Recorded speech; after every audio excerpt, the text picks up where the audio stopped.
Baik Bapak Ibu dan Saudara yang dikasihi Tuhan, kita akan mendasari ibadah kita saat ini dengan firman Tuhan terambil dari Injil Yohanes pasal yang ke-14 ayat 15 sampai dengan yang ke-21. Demikian firman Tuhan. Yesus menjanjikan penghibur. Jikalau kamu mengasihi aku, kamu akan menuruti segala perintahku.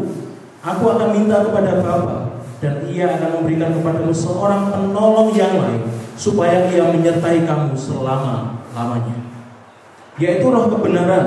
Dunia tidak dapat menerima Dia, sebab dunia tidak melihat Dia dan tidak mengenal Dia. Tetapi kamu mengenal Dia, sebab Ia menyertai kamu dan akan diam di dalam kamu. Aku tidak akan meninggalkan kamu sebagai yatim piatu. Aku akan datang kembali kepadamu. Tinggal sesaat lagi, dan dunia tidak akan melihat aku lagi, tetapi kamu melihat aku, sebab aku hidup dan kamu pun akan hidup. Pada waktu itulah kamu akan tahu bahwa aku di dalam Bapa-Ku, dan kamu di dalam aku, dan aku di dalam kamu. Barang siapa memegang perintahku dan melakukannya, dialah yang mengasihi aku. Dan barang siapa mengasihi aku, ia akan dikasihi oleh Bapa-Ku, dan aku pun akan mengasihi dia dan akan menyatakan diriku kepadanya. Amin. Kita akan bersama-sama belajar akan kebenaran firman Tuhan pada saat hari ini. Saya memberikan tema untuk renungan kita pada sore ini adalah tak sendirian. Terambil dari Injil Yohanes pasal yang ke-14 ayat 15 sampai dengan yang ke-21. Bapak Ibu dan Saudara yang dikasihi Tuhan, hidup sendirian itu enggak enak pakai banget. Jadi ketika kita hidup sendirian seorang diri, masak sendiri, makan sendiri, cuci piring sendiri, tidur sendiri, tertawa sendiri, menangis sendiri, itu rasanya enggak enak banget. Ketika kita sendirian, yang ada hanya adalah rasa bosan, rasa jenuh. Dan ketika rasa jenuh ini menguasai seluruh kehidupan kita, rasa bosan ini menguasai kehidupan kita, yang ada adalah akhirnya hanya rasa males. Males mandi, mau makan males, mau belajar males, mau bekerja males, beribadah males, berdoa apa meneh tambah males. Nah, apel tentu males juga ya. Ya, ketika rasa bosan itu menguasai hidup saya dan saudara, yang ada itu hanya rasa males, males segala-galanya males. Apalagi kok pelayanan. Nah, ternyata Bapak Ibu dan Saudara yang dikasihi Tuhan Yesus tidak pernah membiarkan orang-orang yang dikasihinya itu hidup sendirian. Contoh, Adam. Tuhan bilang apa? Tidak baik kalau manusia ini seorang. Maka Tuhan ciptakan Hawa untuk menjadi teman bagi si Adam. Tidak hanya teman, tetapi menjadi penolong bagi sang Adam. Dan ketika para murid sudah dipamiti Tuhan, minggu yang lalu kita sudah belajar akan hal ini, bahwa Tuhan akan pergi meninggalkan para murid. Tetapi pada akhirnya Tuhan pun tidak membiarkan para murid menjadi seorang diri atau yatim. Di perikop yang kita baca, Tuhan sudah menjanjikan penolong yang lain, yaitu Roh kebenaran. Sungguh kita bersyukur punya Allah yang luar biasa, yang tidak pernah tega melihat kita sendiri. Sebab itu Tuhan berjanji kepada para murid untuk mengirimkan penolong yang lain, yaitu Roh kebenaran, yang adalah Roh Kudus. Siapakah seorang penolong yang lain itu? Siapakah Roh kebenaran itu? Tentu adalah Roh Kudus itu sendiri. Penolong dari kata paralektos. yang artinya adalah pengantara, penghibur, pembela, penasehat. Kalau dalam dunia hukum itu seperti pengacara, jadi pengacara ya seperti itu, menasihati, memberikan pembelaan kepada kliennya, dan itulah Roh Kudus berfungsi seperti itu. Ketika kita dalam suasana yang sedih, Dia datang untuk menghibur. Ketika kita berdoa, Tuhanlah, Roh Kuduslah yang menjadi pengantara, menjadi pengantara antara kita dengan Tuhan, dan seperti itulah. Jadi Roh Kudus selalu bersama-sama dengan kita, menjadi pembela kita, menjadi penasehat kita, menjadi pribadi yang sungguh terus ada untuk saya dan saudara. Saudara dikasih Tuhan, roh dari kata pneuma yang berarti angin atau nafas. Dalam arti yang lain, dalam secara arti yang lebih luas, berarti daya atau power atau kekuatan yang mengacu kepada seorang pribadi yang memiliki kekuatan yang besar. Dan inilah Tuhan saya dan saudara. Roh Kudus adalah seorang pribadi yang memiliki perasaan, yang memiliki kehendak, yang memiliki pikiran, yang memiliki aktivitas. Tapi dia memiliki daya yang luar biasa untuk selalu hadir menolong saya dan saudara. Saudaraku, lampu ini itu daya, itu kekuatan, tapi dia tidak punya pikiran, tidak punya perasaan. Tapi kalau Roh Kudus memiliki daya, memiliki kekuatan, tetapi dia juga memiliki perasaan dan juga kehendak. Dia punya aktivitas, dia punya pikiran. Oleh sebab itu Roh Kudus disebut pribadi.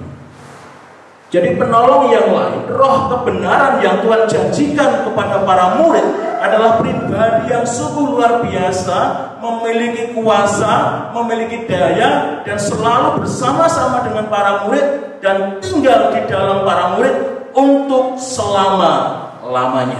Amin. Dan itu pun ada di dalam diri saya dan saudara.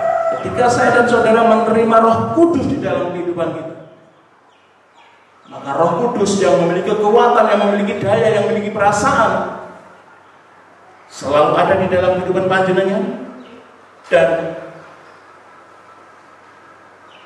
menyertai hidup panjenengan dan selalu ada di dalam hidup panjenengan untuk selama-lamanya.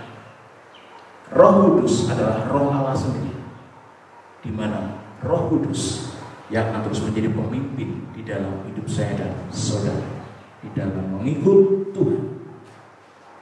Bapak, Ibu, dan saudara dikasih Tuhan, satu pertanyaan: mengapa Tuhan janjikan seorang penolong? Mengapa Tuhan janjikan roh kebenaran? Mengapa Tuhan tidak janjikan mobil atau apa gitu? Tapi uniknya Tuhan janjikan seorang penolong. Tuhan janjikan roh kebenaran. Faktanya saudara, jadi orang Kristen itu ora gampang. Derek Gustiku ora perkara gampang. Ketika kita menyatakan diri menjadi orang percaya, maka yang ada adalah kita akan banyak mengalami kesulitan. Kita akan banyak mengalami yang namanya pergumulan. Kita akan banyak yang namanya menghadapi persoalan, masalah. Dan Bapak, Ibu, dan saudara yang dikasih Tuhan, masalah, persoalan, pergumulan orang percaya itu bukan pergumulan yang biasa-biasa saja, tapi pergumulan yang luar biasa. Apanya? Makanya Tuhan kirim penolong. Tugas penolong adalah menolong. Siapa yang ditolongi? Saya dan saudara. Kenapa? Karena kita akan banyak menghadapi masalah-masalah gede, masalah-masalah yang berat, masalah-masalah yang rumit, yang kita tidak akan bisa menyelesaikan itu tanpa pertolongan seorang penolong, yaitu Tuhan Yesus Kristus di dalam Roh Kudus. Kenapa Tuhan janjikan seorang penolong? Kenapa Tuhan janjikan roh kebenaran? Kita akan banyak mengalami kedukaan, saudara. Saudara, jadi ketika kita bicara tentang kedukaan, death, mati, itu kan bukan hanya masalah kita ditinggal mati oleh orang yang kita sayang. Bukan hanya masalah ketika kita ditinggal mati oleh orang yang kita cintai. Tapi kedukaan adalah ketika kita mati rasa, mati gairah, mati semangat. Karena apa? Persoalan, pergumulan yang kita alami. Dan banyak orang Kristen yang mengalami kematian, kedukaan di dalam rasa, sehingga dia tidak berani untuk menjalani kehidupan ini. Di sini delik, di sini ngumpet, dewi. Dan kita sebagai orang percaya, kenapa Tuhan janjikan penolong dan roh kebenaran, kita akan banyak mengalami keputusasaan, saudara. Kita akan banyak mengalami penolakan, kelemahan. Kita juga akan banyak mengalami kegagalan, peperangan rohani yang setiap saat terjadi dalam hidup saya dan saudara. Kita akan mengalami jatuh bangun di dalam iman kita mengikut Tuhan. Ikut jalan kebenaran, ikut jalan Tuhan Yesus. Menjadi orang percaya itu bukan hal yang mudah, karena upahnya adalah hidup yang kekal. Bapak, Ibu, dan saudara dikasih Tuhan, saya pun banyak mengalami kegagalan. Saya pun sering sekali mengalami yang namanya putus asa. Saudara, panjenengan melihat saya di atas mimbar dengan kolar. Ketika panjenengan melihat saya menjadi seorang pengkhotbah seperti ini, mungkin panjenengan akan merasakan saya orang yang perfect, sempurna. Padahal tidak, Bapak. Beberapa hari yang lalu istri saya mengatakan bahwa saya berubah menjadi seorang pribadi yang pemarah. Kenapa? Banyaknya pergumulan, banyaknya tekanan, banyaknya persoalan bisa mengubah seseorang. Bahkan pernah di satu titik saya pernah sekali merasakan putus asa karena kegagalan yang saya rasakan. Dan ketika saya di titik itu, Bapak Ibu, saya ingin meninggalkan di tempat ini. Saya ingin meninggalkan tempat ini. Saya ingin meninggalkan gereja Tuhan. Saya ingin meninggalkan pelayanan di tempat ini. Kenapa? Karena saya merasa gagal dan tidak pantas untuk menjadi seorang hamba Tuhan. Melayani Tuhan tidak mudah, Bapak Ibu. Dari ghosting nggak gampang, karena ada banyak pergumulan yang kita alami. Dan itu sekali lagi saya bilang, pergumulan yang kita alami bukan pergumulan yang luar biasa. Makanya Tuhan kirim penolong, Tuhan kirim penghibur, supaya menolong setiap kita pribadi lepas pribadi, supaya menghibur kita, memberikan kekuatan kepada kita sehingga kita akan kembali move on, kembali bangkit dan berjalan kembali di jalan Tuhan untuk mengasihi Tuhan. Ibu, Bapak, dan saudara yang dikasihi Tuhan, pertanyaannya pada sore hari ini adalah, murid-murid yang seperti apa dan seperti yang bagaimana yang akan menerima janji Tuhan, yaitu penolong yang lain, roh kebenaran itu. Kita akan belajar bersama-sama. Jadi saudara, orang percaya, murid-murid Tuhan yang akan menerima janji Tuhan, yang akan menerima penolong yang lain, yang akan menerima roh kebenaran itu adalah murid-murid yang mau mengasihi Allah. Mari perhatikan di ayat yang ke-15.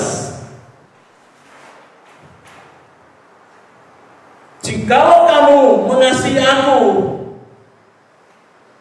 kamu akan menuruti segala perintahku. Ibu, Bapak, dan saudara yang dikasihi Tuhan,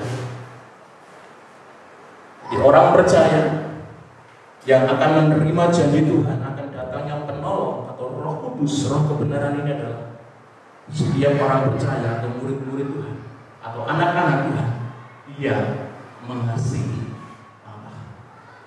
Bapak Ibu, apa sih indikatornya orang yang mengasihi itu? Kalau saya bertanya kepada Bapak Ibu semua, apakah panjenengan sebagai orang tua mengasihi anak-anak panjenengan? Tentu jawabannya adalah yes.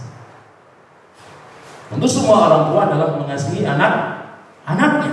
Namun indikator, ciri-ciri kita sebagai orang tua mengasihi anak itu apa? Paling tidak, kita mengasihi anak-anak kita adalah kita sebagai orang tua akan berusaha memberikan yang terbaik untuk anak-anak kita.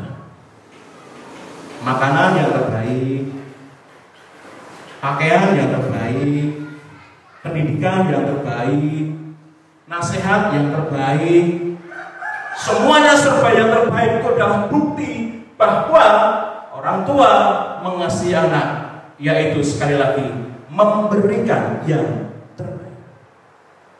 Jadi mengasihi, Bapak Ibu, arti dari mengasihi adalah memberi yang terbaik. Dan Tuhan Yesus Allah saya dan saudara memberikan contoh tentang mengasihi yang sempurna. Bagaimana Tuhan mengasihi saya dan saudara yang notabene kita adalah orang-orang yang rusak, yang notabene kita adalah orang-orang yang berdosa, tapi Tuhan siap menderita demi saya dan saudara. Tuhan siap terluka demi saya dan saudara. Tuhan siap sakit demi saya dan saudara. Tuhan siap mati di atas kayu salib demi kasihnya kepada saya dan saudara. Mencintai itu sakit, mencintai itu akan terluka. Tuhan meneladangkan ini. Nah, ketika saya bertanya Bapak Ibu, apakah kita sebagai anak-anak Tuhan, ketika kita sebagai orang-orang yang dipilih Allah menjadi miliknya, apakah kita juga mengasihi Tuhan? Halo, kita mengasihi Tuhan saat ini? Ada amin? Tenane. Iya, tentunya kita sebagai orang percaya juga mengasihi Tuhan. Tapi pertanyaannya adalah, sudahkah kita memberikan yang terbaik buat Tuhan? Halo, ada amin? Sudahkah kita memberikan yang terbaik buat Tuhan? Ini kata orang yang mengasihi adalah memberikan yang terbaik. Karena pemahaman mengasihi adalah memberi yang terbaik. Apakah kita sudah memberikan yang terbaik buat Tuhan? Apakah panjenengan sebagai orang percaya sudah memberikan perpuluhan buat Tuhan? Sudah, Pak. Wow, itu mantap. Itu luar biasa, Bapak Ibu. Ada orang percaya, orang Kristen mau memberikan perpuluhan itu luar biasa, Bapak Ibu. Tetapi apakah panjenengan bangga ketika panjenengan sudah memberikan perpuluhan? Kebangetan, Bapak Ibu, panjenengan bangga ketika panjenengan sudah memberikan perpuluhan. Mengapa? Karena memberikan perpuluhan itu adalah bukti terkecil kita, bukti terkecil kita mengasihi Allah. Kok bisa, Pak? Ya bisa lah. Karena perpuluhan itu bukan miliknya jenengan. Perpuluhan kita bilang apa? Itu haknya Tuhan. Itu miliknya Tuhan. Jenengan hanya dititipi Tuhan untuk mengembalikan kepada siapa? Kepada Tuhan. Jadi kalau kita memberikan perpuluhan, itu bukan milik kita yang kita berikan, tapi itu miliknya Tuhan, kita balikkan kepada Tuhan, kita aturkan kembalikan kepada Tuhan. Bangga, ya. Apa yang membuat kita bangga? Itu bukti terkecil, Bapak Ibu, saya bilang. Jadi memberi persembahan itu ya milikmu, milik kita, kita khususkan, kita persembahkan buat Tuhan. Itu baru persembahan. Apakah panjenengan sudah memberikan persembahan syukur? Sudah, Pak. Luar biasa, itu hebat, mantap banget, Bapak Ibu. Tetapi persembahan syukur, persembahan perpuluhan itu belum yang terbaik buat Tuhan. Tuhan mau yang terbaik dari saya dan saudara. Jadi mengasihi Tuhan itu tidak gemen-gemen, Bapak Ibu. Ini bukan masalah yang remeh-temeh. Mengasihi Tuhan adalah sesuatu yang serius. Bagaimana Tuhan mau yang terbaik dari hidup saya dan saudara. Dan Roma mengajarkan kepada saya dan saudara, Roma 12 ayat 1, persembahan yang sejati adalah hidup kita, ibadah kita untuk Tuhan. Seluruh hidup kita meliputi tubuh, roh, jiwa, perasaan, hati, kemampuan, kekuatan ini kita persembahkan untuk kemuliaan Tuhan. Sudahkah kita berikan itu buat Tuhan? Apakah yang terbaik yang bisa kita aturkan kepada Tuhan selain hidup kita? Tuhan tidak butuh duit juga. Tuhan sudah punya segala-galanya. Tuhan hanya mau hatimu, Tuhan hanya mau hidupmu, enggak yang lain. Jadi mari persembahkanlah tubuhmu untuk hormat dan kemuliaan bagi nama Tuhan sebagai persembahan yang sejati, yang itu adalah bukti kita anak-anak Tuhan yang mengasihi Tuhan. Tak cukup hanya ku bernyanyi, tak cukup hanya ku memuji, melakukan firman-Mu, itulah pujian sejati. Jadi mari Bapak Ibu, berikanlah persembahan yang sejati, yang adalah hidup panjenengan sebagai persembahan yang hidup buat Tuhan. Mulailah mengasihi Tuhan dengan memulai mengasihi diri dengan sendiri. Bagaimana caranya? Jangan berbuat dosa, Bapak Ibu. Gampang. Kalau pengen mengasihi Tuhan, kasihlah dirimu sendiri. Caranya bagaimana? Jangan berbuat dosa. Stop berbuat dosa. Karena dosa hanya akan membawa diri jenengan kepada kesakitan. Dosa akan membawa panjenengan kepada penderitaan. Botoh matur kula. Karena Alkitab bilang seperti itu. Dosa akan membawa kita jauh dari Tuhan. Dosa akan membuat kita kehilangan yang namanya damai sejahtera. Ketika kita berbuat dosa, kita justru menyakiti diri kita sendiri. Kita menyakiti orang-orang sekitar kita. Dan ketika kita berbuat dosa itu sama halnya kita tidak mengasihi Allah yang sudah mengasihi kita dengan begitu sempurna. Jadi Bapak Ibu, mengapa kita mengasihi Tuhan?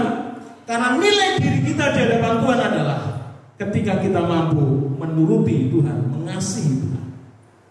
Nilai hidup kita bukan terletak di bagian harta kita. Nilai diri kita bukan terletak di mana kita punya harta benda yang banyak. Nilai diri kita di hadapan Tuhan bukan terletak di mana kita punya rumah yang besar. Nilai diri kita di hadapan Tuhan bukan sebanyak apapun harta yang kita miliki. Tetapi nilai diri kita di hadapan Tuhan adalah seberapa kita mampu untuk menuruti dan mengasihi Tuhan. Kita mampu untuk menuruti perkataan Roh Kudus yang ada dalam diri kita. Jadi Bapak Ibu dan Saudara yang dikasihi Tuhan, di dalam Alkitab ada sebuah cerita di mana ada seorang muda dengan berlari terkopoh-kopoh, dia datang kepada Tuhan dan berteriak-teriak, guru yang baik. Kemudian Tuhan berhenti. Kemudian Tuhan bertanya, ada apa yang kau kendaki kepadaku? Anak muda ini bertanya, guru, bagaimana caranya untuk masuk dalam kerajaan surga? Tuhan berkata kepada anak muda ini, Bapak Ibu, hormatilah ayah dan ibu. Kemudian si pemuda ini dengan sangat mantap dia berkata, sudah saya lakukan, Bu. Kemudian Tuhan berkata lagi, kalau begitu berikanlah persepuluhan untuk Tuhan. Anak muda ini pun berkata dengan luar biasa mantapnya, sudah saya kerjakan. Jika demikian, pulanglah, jualah semua harta milikmu dan berikanlah itu kepada orang-orang yang membutuhkan. Dan bagaimana jawab pemuda ini? Dia dengan mantap juga dia berkata, boten Gusti, kula tak langsung mampu. Seringkali Bapak Ibu,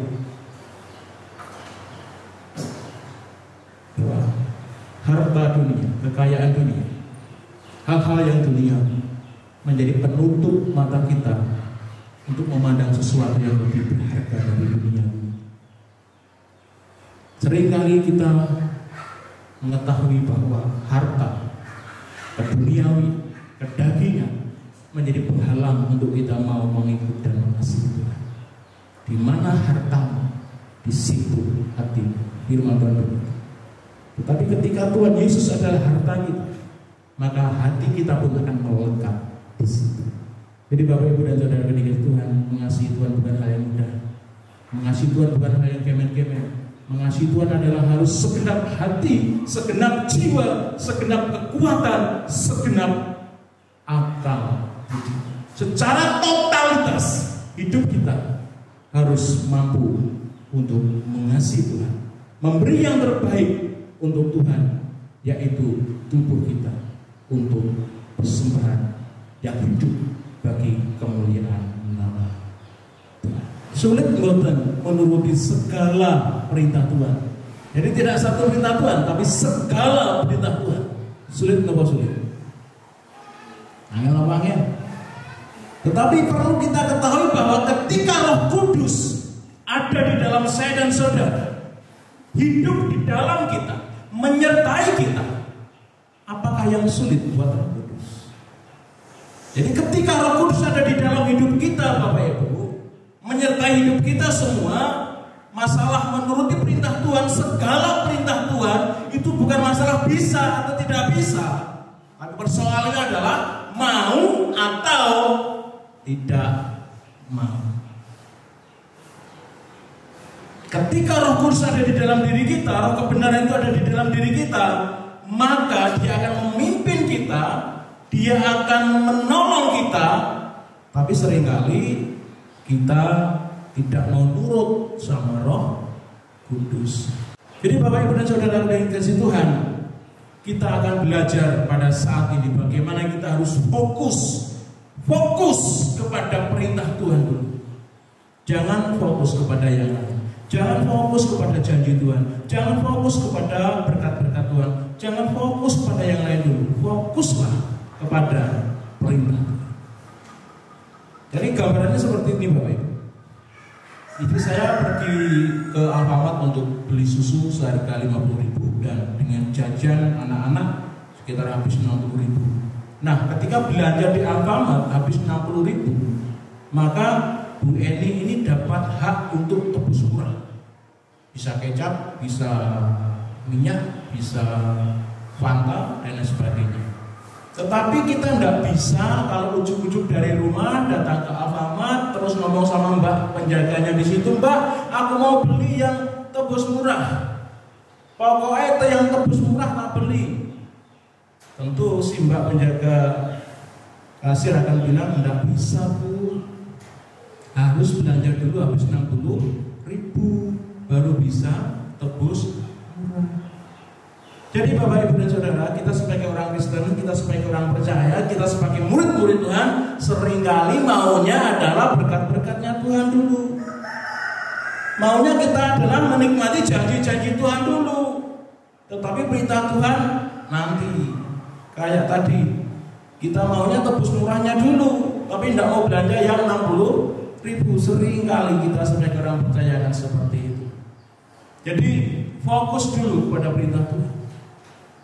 Jangan perintah Tuhan kita abaikan, maunya berkat dari Tuhan, maunya janji-janji Tuhan tergenapi, maunya apa yang kita mau dilakukan oleh Tuhan. Pertanyaannya, sudahkah kita melakukan perintah Tuhan? Orang yang benar mengasihi Tuhan akan mampu menuruti perintah Tuhan. Ini satu paket Bapak Ibu, tidak bisa dipisah-pisah. Kalau mengasihi Tuhan, konsekuensinya adalah menuruti perintah Tuhan. Tidak bisa. Ini satu paket. Jadi mau tidak mau kita harus belajar fokus untuk perintah Tuhan dulu. Jangan mikir janjinya dulu. Karena firman Tuhan dengan sangat jelas, jikalau kamu mengasihi aku dan menuruti segala perintahku, aku akan minta kepada Bapa dan Ia akan memberikan kepadamu seorang penolong yang lain, supaya Ia menyertai kamu selama-lamanya, yaitu Roh kebenaran. Janji Roh kebenaran, janji penolong itu akan tergenapi ketika para murid itu benar-benar mampu untuk mengasihi Tuhan dan menuruti perintah Tuhan. Yang terakhir Bapak Ibu, siapakah mereka yang menerima janji Tuhan? Penolong yang lain, Roh kebenaran, adalah mereka yang mau memegang perintah Tuhan. Perintah Tuhan ini loh Bapak Ibu, pegangan. Jadi ketika kita memegang perintah Tuhan ini ada dua kalimat kerja Bapak Ibu, baca, renungkan, dan lakukan. Jadi ketika kita memegang perintah Tuhan itu ya dihukumi tenang, digilut-gilut tenang, disinauni tenang, direnungkan dan dilakukan. secara konsisten. Jangan rog-rog asem. Jangan musiman lagi diberkati Tuhan wes kepe maca Alkitab ora karu-karuan. Ndak ada masalah. Males.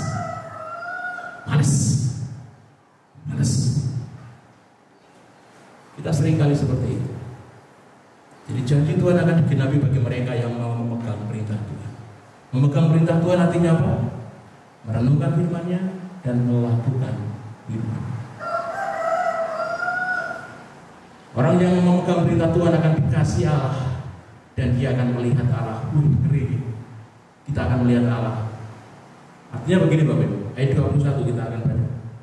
Barang siapa memegang perintahku dan melakukannya, dialah yang mengasihi aku, dan barang siapa mengasihi aku, ia akan dikasihi oleh Bapakku, dan aku pun akan mengasihi dia dan akan menyatakan diriku kepadanya.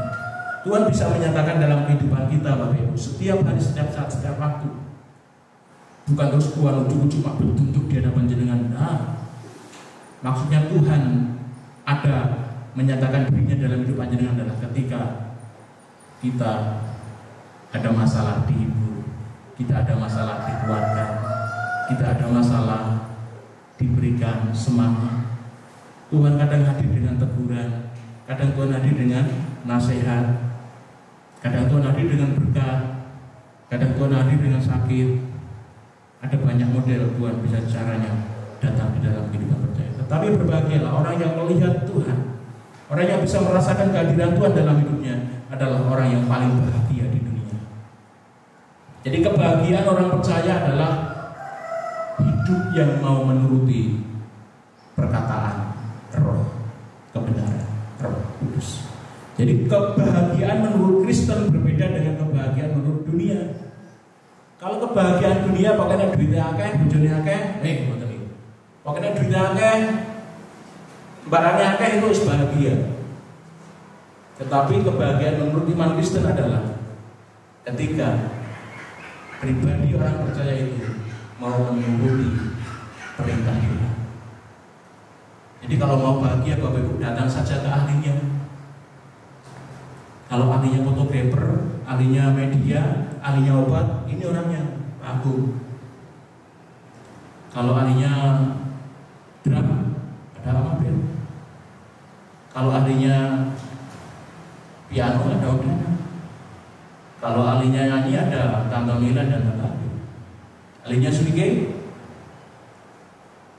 ada Bukansi, Pak Farno, ada Bang Mau, Bu Hari menurut saya. Ini ahlinya buat sikit, tapi ini ahlinya bahagia yang sejati yang tidak abal-abal hanya satu, yaitu Tuhan Yesus Kristus. Saya sebagai hamba Tuhan Bapak Ibu, matur dalam panjenengan bahwa kebahagiaan yang sejati yang tidak abal-abal akan panjenengan dapatkan hanya di dalam Yesus Kristus Tuhan. Jangan pergi ke Pak Agung, jangan pergi ke yang lain, hanya di dalam Tuhan Yesus Kristus. Kita akan merasakan kebahagiaannya sendiri. Jadi sekali lagi Bapak Ibu, orang yang akan menerima janji Tuhan, yaitu penolong yang baik, yaitu Roh kebenaran, Roh Kudus, adalah orang-orang percaya, murid-murid Tuhan, anak-anak Tuhan yang mengasihi Tuhan dengan segenap hati, dengan segenap jiwa, dengan segenap kekuatannya, dengan segenap akal. Adalah mereka yang mau menuruti perintah Tuhan. Menuruti perintah Tuhan itu tidak sulit kok, karena Roh Kudus sudah ada di dalam kita. Itu hanya masalah pilihan, mau atau tidak mau. Yang terakhir, orang yang akan menerima janji Tuhan adalah orang yang mau memegang perintah Tuhan, merenungkan perintah Tuhan dan melakukannya secara konsisten hari lepas hari. Jangan rok-rok asap, jangan musiman, jangan seneng dok melakukan perintah Tuhan, tetapi selalu berjuang untuk terus melakukan perintah Tuhan. Maka kita akan sampai kepada kebahagiaan yang sejati, yaitu Yesus Kristus Tuhan. Amin. Yang berbahagia adalah kita yang mau mendengar firman Tuhan dengan sungguh-sungguh, menyimpan dalam hati dan melakukan. Tuhan Yesus memberkati kita semua. Amin. Bapak terima kasih untuk firman-Mu.